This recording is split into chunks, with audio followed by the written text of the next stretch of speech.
You know, I feel he's a bit young. He's ready. To Mr. Tave. Hey guys, Society Reviews here, my review of the film 28 Years Later. It feels like in 2025, the zombie fad has completely run its course. About a decade ago, The Walking Dead was at the epicenter of the cultural movement in the United States of America and other parts of the world when the TV show was at the height of its popularity. Sadly, it's not 2015 anymore, and The Walking Dead franchise is a massive shell what it used to be. When you go from 17 million viewers to roughly 700,000 viewers in 10 years is a pretty good indication that the audiences are done with the fad of zombies. However, for some reason, Sony Pictures decided it would be a good idea to produce another zombie film after this one has apparently spent nearly 2 decades in developmental hell. This time it's the universe of the franchise of 28 Days Later. A movie that was a hit with audiences back in 2002, 28 Days Later was a fresh take from the UK on the zombie fad by creating fast-acting virus that turns people into sprinting zombified killers that quickly took over the world in utter darkness. Cillian Murphy was the lead in that film back then. However, I argue that the film that preceded it 5 years later, entitled 28 Weeks Later, was the far better movie. More on that later. 28 Weeks Later saw Jeremy Renner overseeing a military outpost struggling to revive humanity weeks after the initial outbreak. That arguably deserved its sequel many years ago. But that was back in 2007. Now here we are in 2025, and Sony is hoping that people will remember the film that came out nearly 25 years ago. A movie that has spent years in developmental hell is usually a strong indicator that the film is better off left on the cutting room floor than ever seeing the light of day. And 28 Years Later is another film that confirms that rule.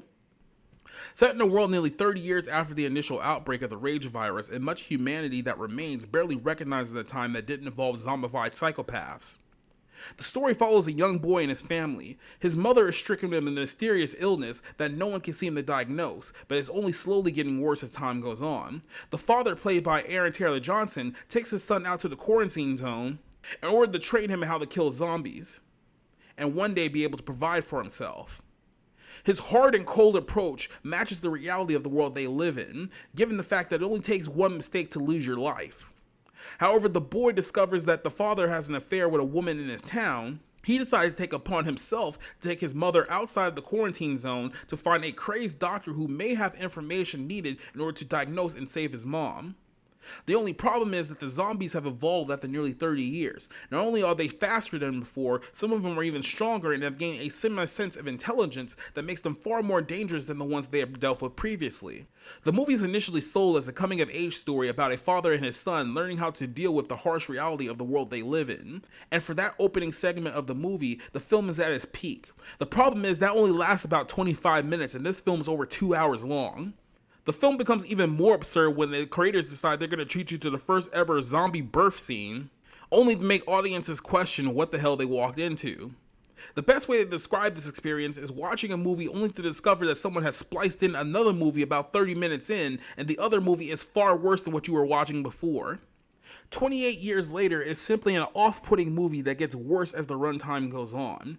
Even when the film attempts to make callbacks to the first movie towards the very end, you can only roll your eyes at what you've been subjected to over the last 2 hours. 28 Years Later, worth the wait? No. 1.5 out of 5. If you walk onto that mainland, there's no rescues.